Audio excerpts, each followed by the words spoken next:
Assalamualaikum warahmatullahi wabarakatuh. Selamat berjumpa lagi anak-anak. Di pertemuan kali ini kita akan mempelajari tentang hadis.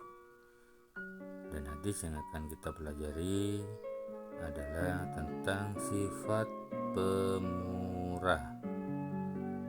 Jadi dalam hal ini kita akan mempelajari hadis tentang sifat pemurah.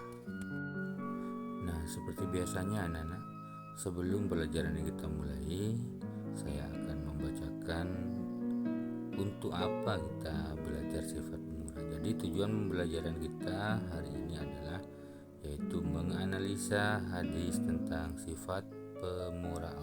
Materi yang akan kita pelajari untuk hari ini adalah pengertian sifat pemurah Allah Subhanahu wa taala. Yang kedua, dalil sifat pemurah Allah Subhanahu wa taala. Yang ketiga, membiasakan sifat pemurah. Kemudian yang nomor 4, hikmah melaksanakan sifat pemurah. Sifat pemurah Allah Subhanahu wa taala. Salah satu sifat terpuji dalam Islam adalah sifat dermawan atau pemurah. Dermawan adalah memberikan sebagian harta kita kepada orang lain dengan ikhlas, semata-mata untuk mengharapkan ridho Allah Subhanahu wa taala. Lawan dari sifat dermawan yaitu sifat kikir. Sifat kikir tidak disukai oleh Allah dan termasuk sifat tercela yang harus dijauhi oleh muslim. Hadis riwayat Muslim dari Abu Hurairah radhiyallahu an tentang sifat pemurah dan menjauhi sifat kikir yang berbunyi, An Abi Hurairah radhiyallahu anhu an Rasulillah sallallahu alaihi wasallam qala mana qasad sadaqatum min malin wa ma sadallahu abadan bi'afwin illa aizan wa ma tawadda'a ahadun lillahi illa rafa'allah. Arti dari hadis tersebut adalah dari Abu Hurairah radhiyallahu an, Rasulullah sallallahu alaihi wasallam bersabda, tidaklah sedekah itu mengurangi harta, dan tidaklah Allah menambah bagi seseorang hamba dengan pemberian maafnya kepada saudaranya, kecuali kemuliaan di dunia dan di akhirat. Serta tidaklah seorang merendahkan diri karena Allah, kecuali dia akan meninggikan derajatnya di dunia dan akhirat. Hadis riwayat Muslim. Setelah kita memahami arti dari hadis tersebut, maka kita harus bisa membiasakan sifat pemurah dalam diri kita.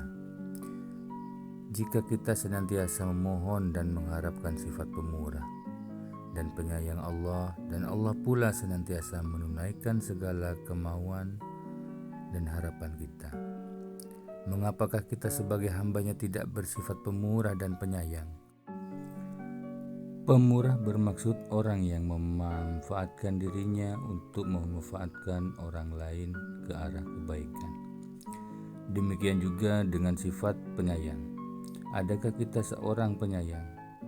Penyayang bermaksud sayang akan diri sendiri, sayang sesama manusia yang disayang semua makhluk Allah yang mengharapkan dan memohon kasih sayang kita.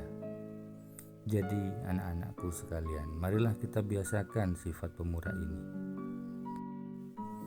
Baik anak-anak, setelah kita bisa membiasakan apa hikmah sifat pemurah itu, kenapa kita harus membiasakan sifat pemurah? Mengamalkan sifat pemurah Allah akan membuatmu menjadi pribadi yang lebih baik, penuh belas kasihan dan selalu bersyukur. Selain itu, kalian juga akan mendapatkan pahala dari Allah Subhanahu wa taala dan menjadi lebih dicintai oleh Allah dan sesama makhluk di muka bumi ini. Baiklah anak-anakku semuanya, untuk hadis yang menerangkan tentang sifat pemurah ini mungkin cukup sampai di sini dulu. Dan ingat anak-anakku semuanya, belajar di rumah yang rajin, praktekkan sifat-sifat dermawan, murah di lingkungan, kepada sesama teman, juga yang lainnya. Baik, semoga bermanfaat pelajaran kita kali ini. Wallahul muwafiq ila aqwamit thoriq. Wassalamualaikum warahmatullahi wabarakatuh.